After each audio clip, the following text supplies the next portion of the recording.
Thank you, Peter. And again, once again, welcome.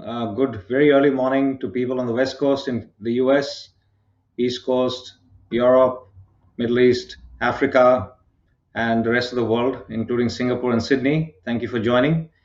I'm very privileged today to be joined by two people, both coming from deep risk compliance audit backgrounds.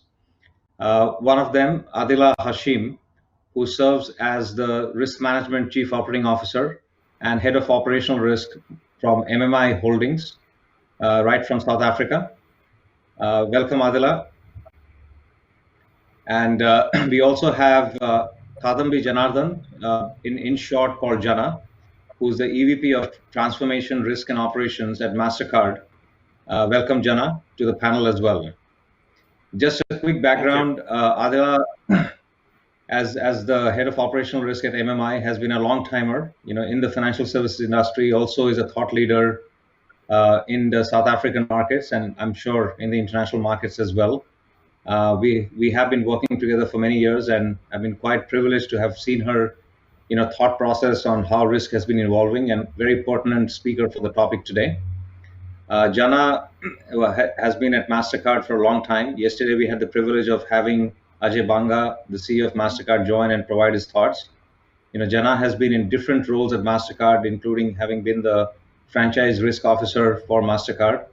And prior to that, for many years at Standard Chartered and even longer years at Citi, in different countries across the world. So thank you for joining, both of you. And I'm sure, with your experience, the audience will benefit a lot from the discussion today. So let me open the question, Adila, for you. 3 years ago, you've been participating in many of our summits over the last 5-6 years. You had actually spoken about 10 years ago, actually, about how operational risk is going to change, and the classic ways of doing RCSAs, loss management, those are going to be things of the past, and it's going to really move towards risk monitoring being more continuous, even when that was not very top of mind for a lot of people. How has the risk world evolved since then? And this whole concept of turning it over its head, if you can provide some comments on that, that'll be fantastic. Thank you, Gaurav, and thank you for having me. So, the topic of how operational risk is changing is still very relevant now, and even more so with COVID. Risk processes are evolving as the businesses are evolving. And what I've seen is where there are high levels of automation and augmentation of processes, where we've got bots or AI working alongside the workforce, traditional risk assessments are no longer making sense. There's a much higher reliance upfront on risk professionals to be part of the design, review of new products, digitization, and automation. And equally so, I think the shifted focus is to be on model governance and oversight. I've noticed in my organization particularly that there is an increased focus on automating controls to reduce human intervention. Examples of our automated reconciliations, automatic population of financial statements, supervised RPA to perform supplier invoice payments, and then AI to start reviewing new legislation and highlighting key points for implementation. The more we automate, human error becomes less prevalent, and we know that most operational losses are caused by human error.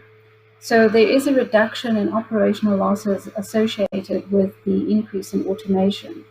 But increasing automation brings other risks with it. I think I said to you about 3 years ago, Gaurav, that one of the key focuses in my organization is control indicators and looking at how we manage and monitor key risks and using all of our data points. With more digitization, there's more data points available. We can gain new insights, focus more on analytics, and still drive efficiency and automation. We've done a few pilots over the last few months in the organization to also automate audit data work, including their computer-assisted audits, also called CATs, on an ongoing basis, because we've seen that some of the work they do, while it's valuable for the audit, it is also valuable for management because it gives them insight into how their business and their controls are operating. Linked to this is, we've also got lots of automated payment processes, and we started complementing this with analytic processes with defined data rules to look for possible red flags and anomalies. 19 has definitely started to impact businesses, and as new risks come out, including cyber risk and fraud risk, digitization of risk processes becomes a lot more important. So, Gaurav, I still believe that there is a place for risk control self-assessments and operational losses and other operational risk processes. However, these are starting to change, and it's increasingly important for risk professionals to start making changes now so that they don't get left behind.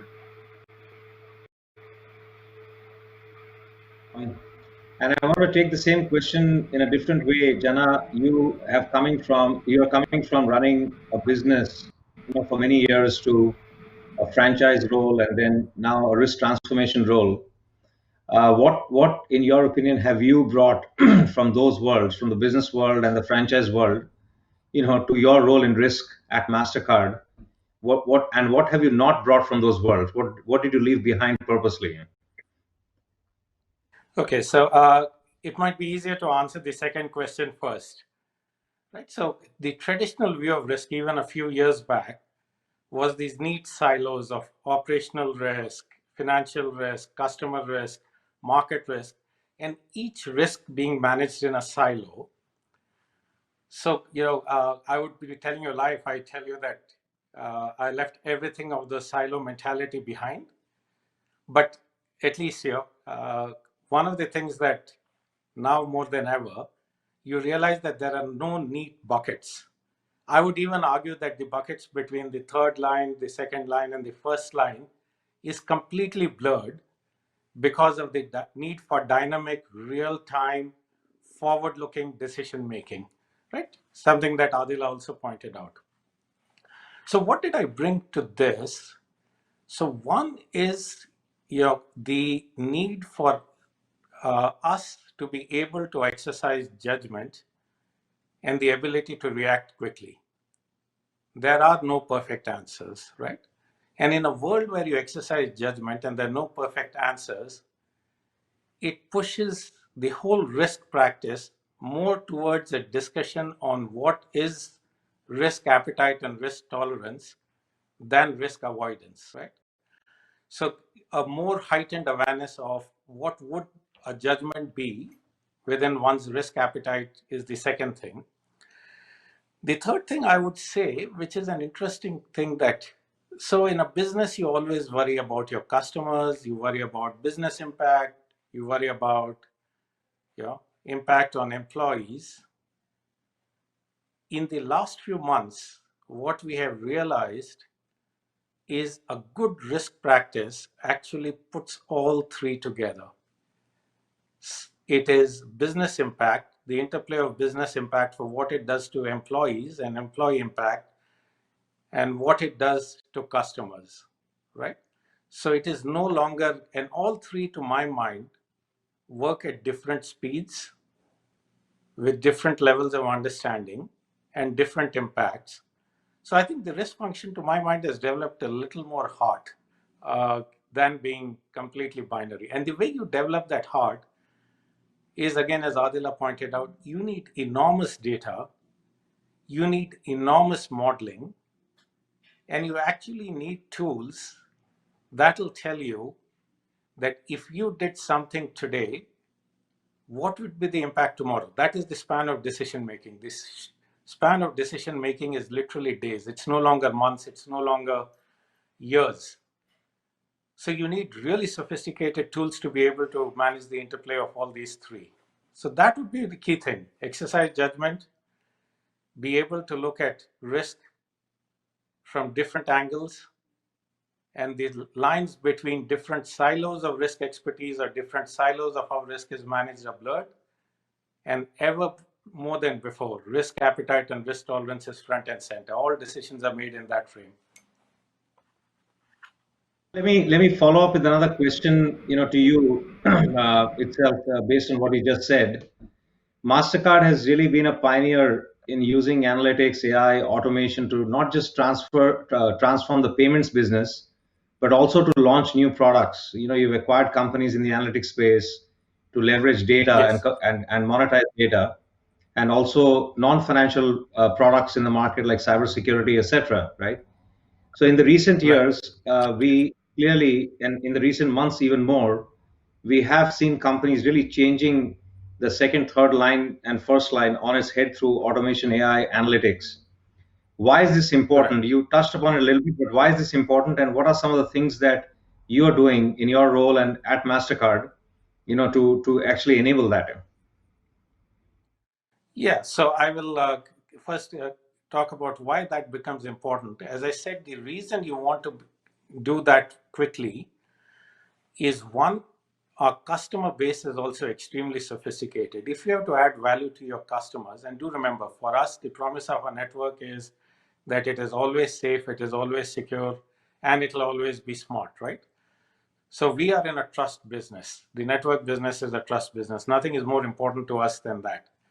It's the core element of our brand promise is trust, that you can trust that when things need to work, they will work, and they'll work well and with safety and in security and in the way that you want it to work. So having said that, it has become extreme. Our customers are really sophisticated. Our ecosystem has expanded. Our lines of business have changed. We used to be only a card payments network. We have become, an ACH faster payments network. We're becoming a B2B network. We play heavily in the financial inclusion space. We have data and services also within, as a core business activity. So our business has changed remarkably in the last few years.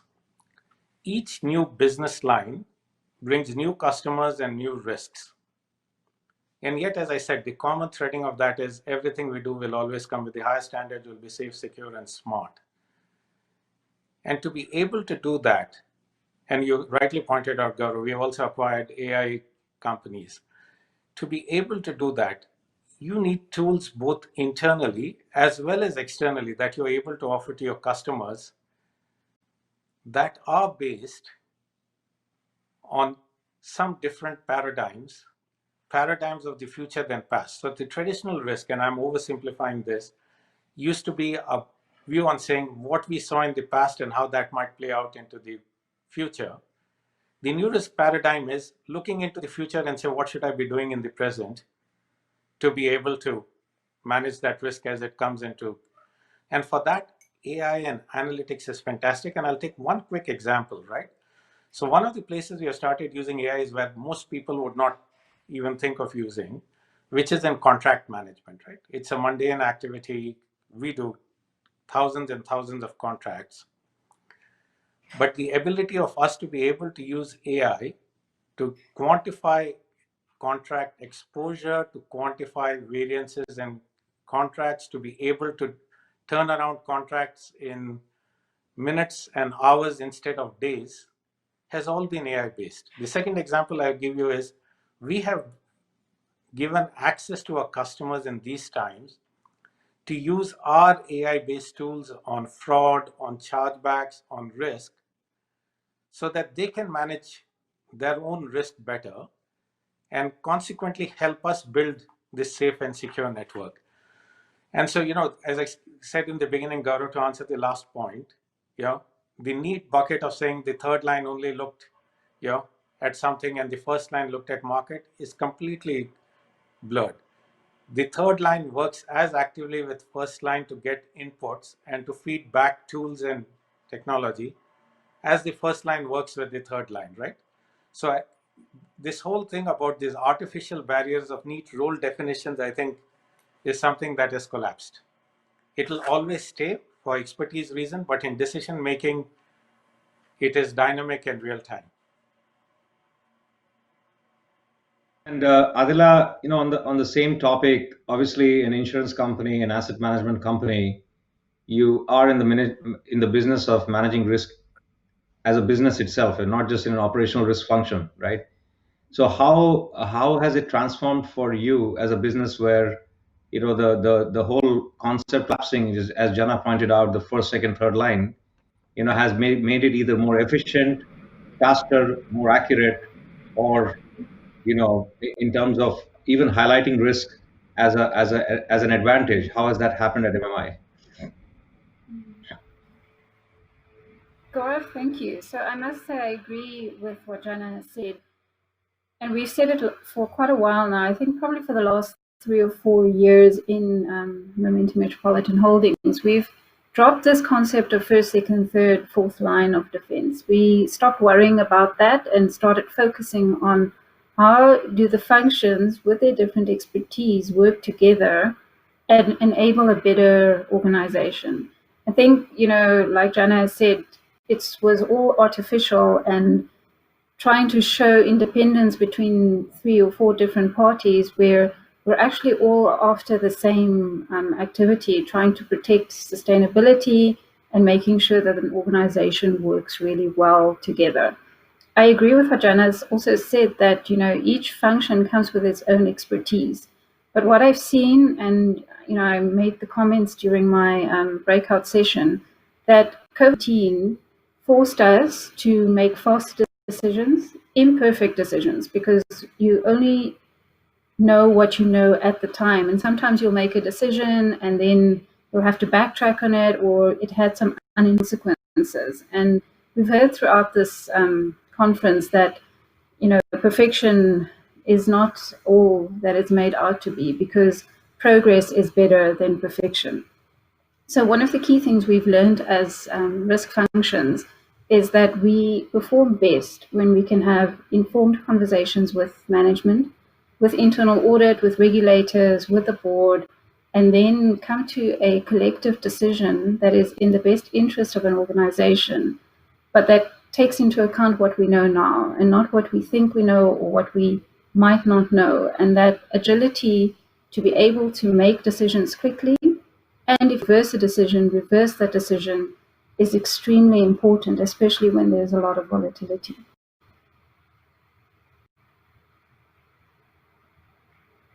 I'm going to intersperse this with there's several questions coming up as well. I'm going to intersperse that just to make it a little more interactive, right? One of the questions that's come up is, one of the gentlemen is, to get your views on real-time risk management techniques to strengthen the golden thread between what we call strategic risks and operational risks, and how AI can support this and is supporting this now. So any of you can pick that question, or both of you can answer that. Yeah. So as I said, there are multiple tools out there. When you look at what is available to transform data points into insights, there are all number of tools. The way AI becomes significant is, risk is becoming a competitive differentiator. There is more data available to us than we can process realistically. The speed at which data changes and data comes, and I don't need to say this is motherhood and apple pie, but is remarkable.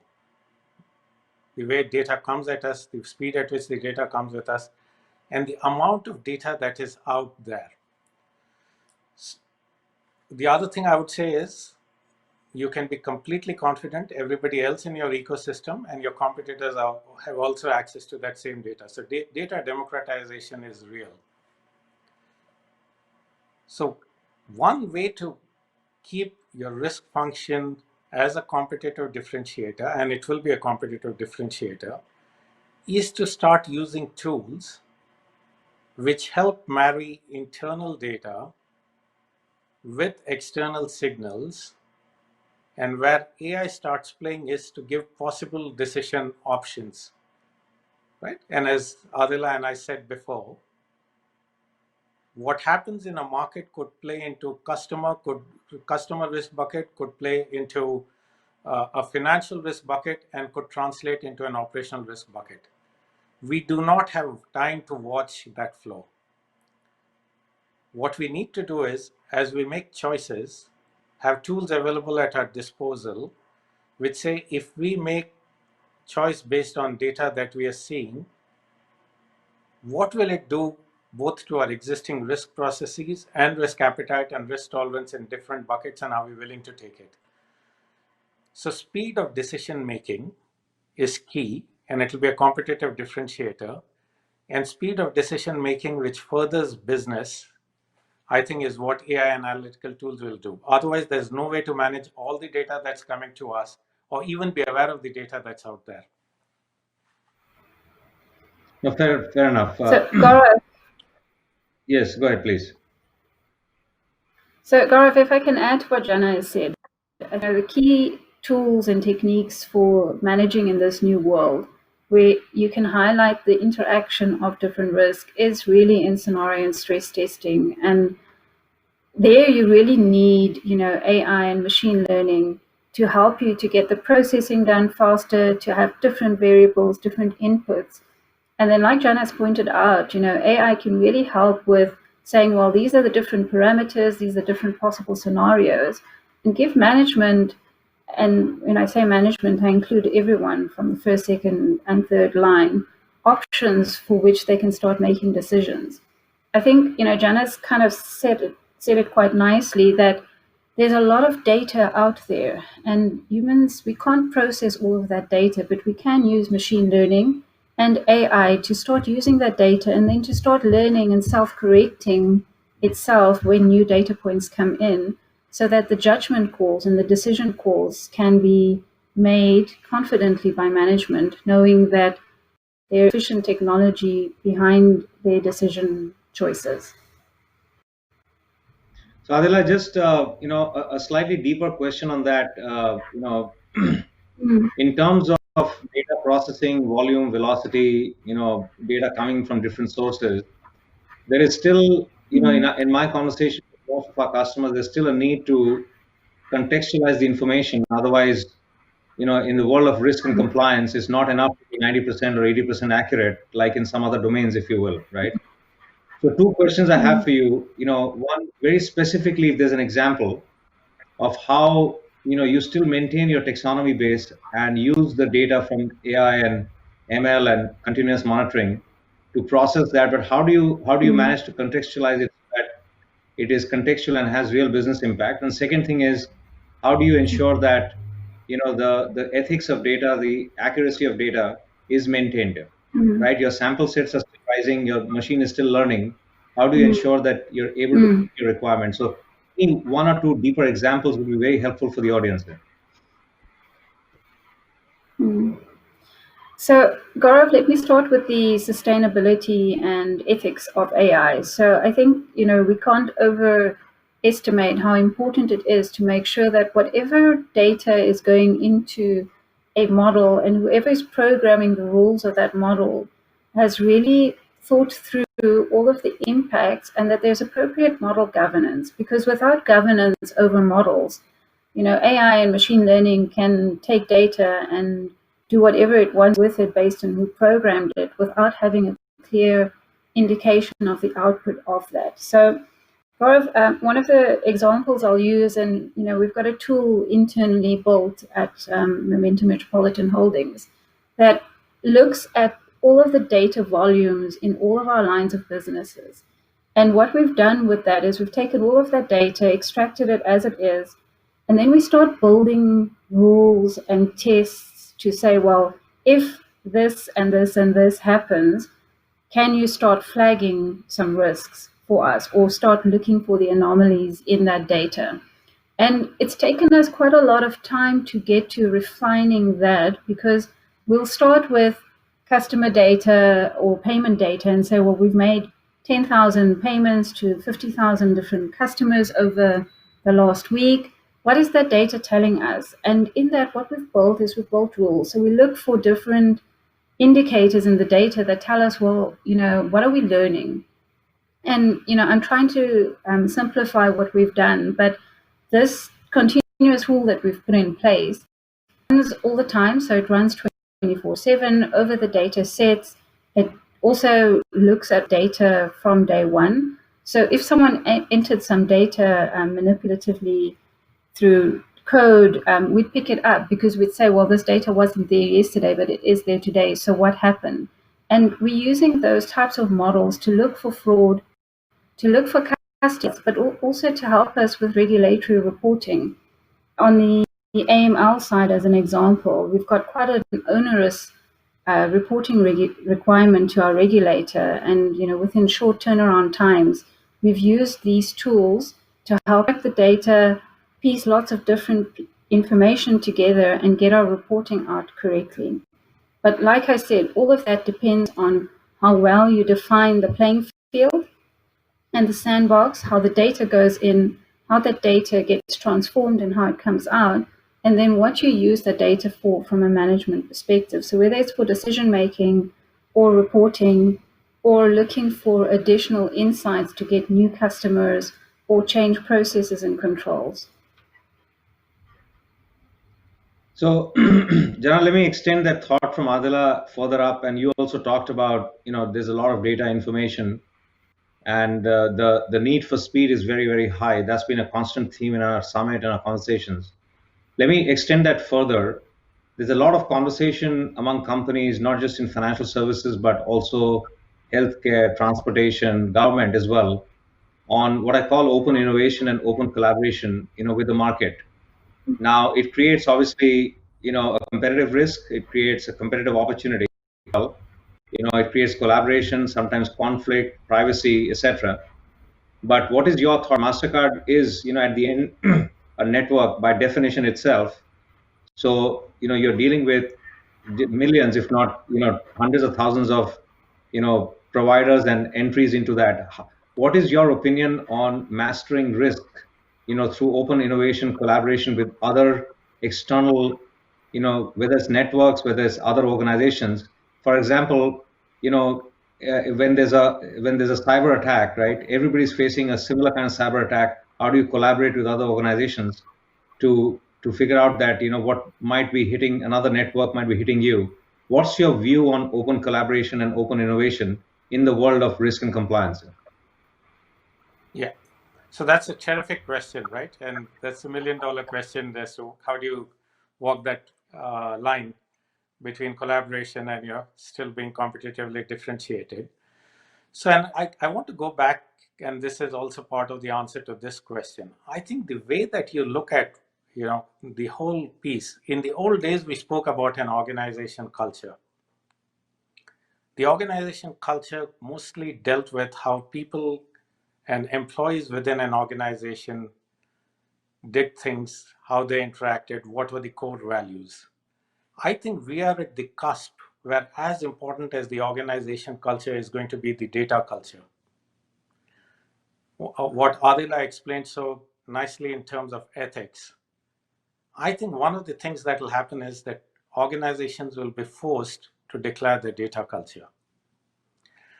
If you take, for example, MasterCard, and I feel, I work for MasterCard, so I feel justifiably proud. We are one of the few organizations who have put out publicly our data principles. It's on our website. The 10 data principles that govern as to how MasterCard deals with data. Everybody should be completely confident and safe and should believe that everything we do, and this informs the decisions that we internally as a company take. As I said, it's the data culture of the company. Data is important. Data is significant. We operate within those data principles, and we assure people that those are the data principles that MasterCard as an organization follows. So that is one important thing. Now, if you have a data culture and a set of data principles articulated, collaboration is easy. And I would also argue that collaboration is sometimes being forced. There are two ways that you can get collaboration going. One, in a payments network like us and you can set standards. And to answer to your question, Gaurav, while you look at things, there are standards of transaction, there are standards of devices, there are standards of data that pretty much exist at the industry level. So being broader than oneself and saying what is good for customers, for regulators, for participants in the ecosystem by way of standards, I think is a really important question to answer. And I think the payments network, I would argue, is probably a little ahead because we have standards defined, standards of interaction, standards of management, standards by which data flows is all defined. There are enormous standards that exist. So I would say that is the first thing. That is, you need, as an industry, to get to standards. Then how do you foster collaboration, right?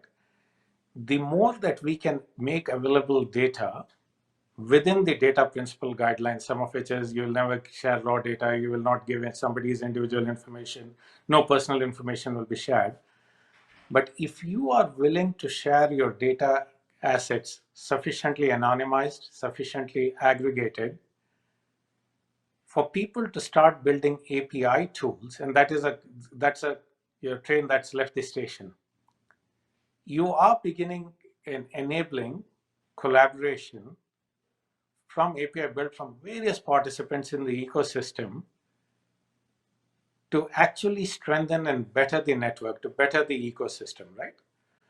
So the way we collaborate with people who play within us, and some of whom you might say are competitors or who have the same aspirations as us, is by standard setting. Where we differentiate ourselves is we have very clearly articulated data principles within which we operate. And as I said, the future generation will make a choice of the company that they join. Future generation of risk professionals, but more looking at the data culture of the organization even more than the broad people culture. No, thanks, Jana. I want to extend this to one level above. We are talking about, the collapsing of second, third, first line, fourth line. We're talking about how data can be used to automate a lot of the work that traditionally has been done manually. I'm seeing in my experience a lot of companies where the second and third line functions particularly, okay, are shifting more of the work to the first line or the front line, not even the first line of defense, but the front line itself. And second and third line becoming more, as I call, service centers or strategy advisors, to the first line versus being the policemen or the control functions, right? So that's one part of the question, Adela, for you. The second thing is we've also talked, you and I have talked in the past about how risk functions can become, instead of cost centers, revenue centers, okay, to promote how new products are launched, how new businesses are, can be created. So a brief kind of comment on both would be very helpful. Thank you, Gaurav. So one of the things I've done, and I've done it deliberately, is I recently rewrote some policies on the operational risk side. And my opening statement in the principle of those documents is that risk management is everyone's responsibility. We can't overemphasize that enough, Gaurav, because traditionally people thought, oh, we'll carry on doing what we need to do, and then the risk people or the audit people will look at our risks. It can't be the case anymore. Every single person in the organization is responsible for risk management, and it's our responsibility as risk professionals to enable those business unit line items and functions to understand their risks, to understand how their behaviors increase risk or decrease risk, and how they can implement controls to make for a better organization. To your second point, and I don't think of risk management as a cost center or revenue center, but I think I look more at it from a revenue sustainability perspective. So how do we demonstrate that we can enable the business to have good revenue? And it's about demonstrating how you can enable the business, so making sure that risk is everyone's business and everyone understands how they contribute to good or bad risk management in an organization, and using metrics to understand what our return on investment is from a business perspective. Now, I'll use financial services because I've worked in it for a long time. As an example, it is a very highly regulated environment. And there's a plethora of new regulation coming out on a regular basis, whether it's AML regulation or GDPR or other types of regulation. And we've seen more and more from regulators across the world is that they are putting out lots of sanctions and fines for non-compliance. So by demonstrating good risk, audit, and compliance practices, along with generating good insights into how controls are failing or how controls are not being implemented consistently, it becomes easy to show how a well-performing GRC community contributes positively to sustaining revenue. Because the last thing any organization wants is a fine or a sanction, because it's not just about the money that you pay for that fine or that sanction, but you also will lose the trust of your customers. And without customers, we don't exist as a business. Thank you, Adila. And in the interest of time, I'm going to ask one last question to both of you, given your backgrounds and your outlook into the future as well. What's in or two sentences at maximum, do you think is going to be your advice to the GRC professionals, risk management, compliance, audit, third-party professionals on what they need to do to upskill themselves for, the new normal that's emerging? So maybe Jana, we can go with you first. Sure. So, consistent with the theme that we ran through, the one thing I would say is, while we all have significant risk expertise in our own risk buckets, the ability to connect dots and the ability to be aware would be one key requirement. Whether you sit in operational risk, whether you sit in financial risk, the ability to be able to connect the dots would be key. The second would be to become completely comfortable in saying data liberates us to make judgments.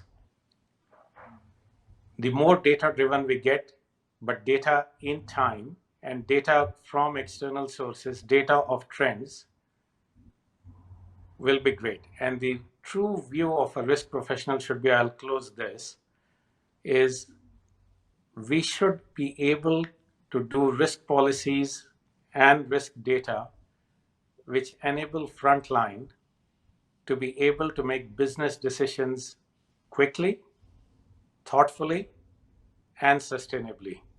So the role of risk is to be able to provide that information and not be the place where, so I would say it's the reverse flow. Third line sets the policy, second line gives the tools and the data, and the first line makes the decisions. That's how we should look at our world. But don't think in silos would be my key advice. Key advice is don't think in silos. Thank you. Adila, just a parting shot. Thank you, Gaurav. So I think as we enter the new normal, critical thinking skills coupled with insights into solving for new risks will set risk professionals up for success. As Joanna has said, it's about enabling the risk professional community to make sure that the business is sustainable and can manage for future risks. And with all the new risks that have come out, I really hope that risk professionals have taken time to think about what new skills are they going to need, and hopefully using the lockdown periods across the world to do some online learning and gather some new skills. But like Jana said, I think the most important skill for the future is going to be critical thinking skills, connecting the dots, and helping people to make decisions faster. No, thank you. Appreciate your time. And Adila, I know it's late evening for you as well. Happy Ramadan as well. So, Jana, thank you for all your time and the expertise. I'm sure the audience has got a lot. There were a number of questions that were there, and we've tried to weave them in. But once again, thank you for all your time and appreciate it. Thank you for the opportunity, Gaurav.